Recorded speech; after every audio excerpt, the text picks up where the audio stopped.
ملک بھر میں گرمی کی شدت میں اضافہ، درجہ حرارت معمول سے 6 سے 7 ڈگری زیادہ متوقع۔ محکمہ موسمیات کے مطابق ملک بھر میں گرمی کی شدت میں اضافہ ہو گیا ہے، جس کے تحت میدانی اور بالائی علاقوں میں درجہ حرارت معمول سے 6 سے 7 ڈگری زائد رہنے کا امکان ہے۔ سندھ، بلوچستان اور جنوبی پنجاب کے متعدد اضلاع کے لیے ہیٹ ویو الرٹ جاری کیا گیا ہے، جو 18 اپریل تک جاری رہے گا۔ سندھ کے بعض علاقوں میں درجہ حرارت 40 ڈگری سینٹی گریڈ سے تجاوز کر چکا ہے، جبکہ جنوبی پنجاب میں بھی گرمی کی شدت بڑھ گئی ہے۔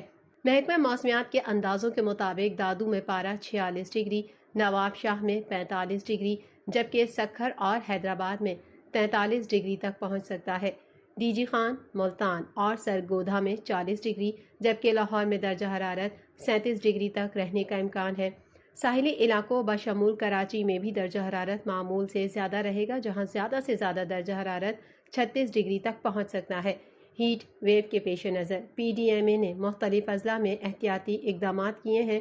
ماہرین صحت نے شہریوں کو مشورہ دیا ہے کہ وہ دھوپ میں غیر ضروری نکلنے سے گریز کریں اور مناسب مقدار میں پانی کا استعمال یقینی بنائیں۔